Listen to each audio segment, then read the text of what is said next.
in the heart of a tranquil suburban neighborhood, where quaint houses stood shoulder to shoulder and tree-lined streets whispered stories of a peaceful community, there lived a young boy named Sam.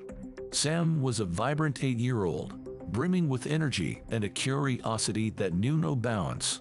His love for the outdoors was unparalleled, and his favorite place was a small park nestled just a few blocks from his home. This park, with its verdant fields, towering trees that touched the sky, and an old playground that bore the marks of countless childhood memories, was Sam's personal sanctuary. His solo adventures to this park were a common occurrence, his parents having grown accustomed to his independent spirit. One sunny Saturday morning, Sam decided to embark on one of his solo adventures to the park. The day was perfect. The sun was shining brightly, casting long shadows, and a gentle breeze rustled the leaves of the trees, creating a symphony of nature. The park, usually a hub of laughter and play, was unusually quiet that day. The silence hung in the air, heavy and almost eerie, but Sam, armed with the fearlessness of youth, was undeterred.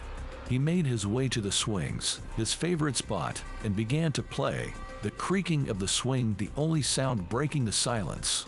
As he was swinging, lost in the joy of the moment, a silver car drove by the park. The car was moving at an unusually slow pace, almost as if it was surveying the area. It was so slow that Sam thought it was going to stop at the park, but it didn't. Instead, it continued its crawl down the street, turned the corner, and disappeared from view. Sam felt a twinge of unease but brushed it off, attributing it to his overactive imagination. A few minutes later, a man with long, unkempt hair appeared. He was walking slowly on the sidewalk adjacent to the park, his eyes darting around as if looking for something or someone. The man entered the park and began to wander aimlessly, his presence incongruous in the usually family-filled park. This struck Sam as odd, and a sense of unease began to creep in. He decided it was time to head home. As Sam was walking home, he heard the sound of a car approaching from behind.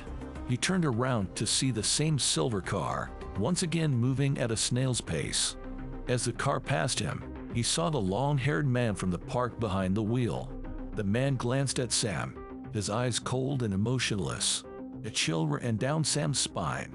He quickened his pace, his heart pounding in his chest, and made it home safely.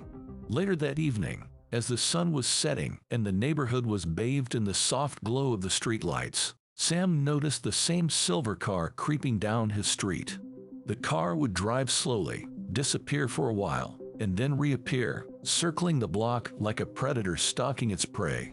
Sam's heart pounded in his chest as he watched the car from his window, the fear he had felt earlier returning with a vengeance. Suddenly, the quiet of the night was shattered by the flashing lights of a police car. The police had pulled over the silver car.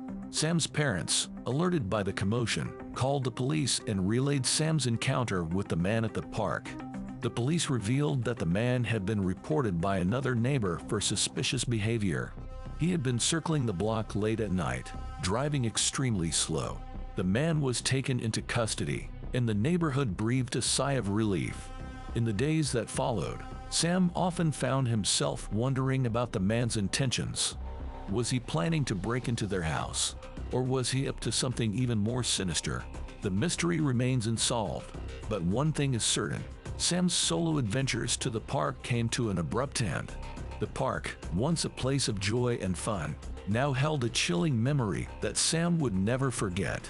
The innocence of his childhood was tainted by the shadow of this encounter, a chilling reminder of the dangers that can lurk even in the most familiar of places.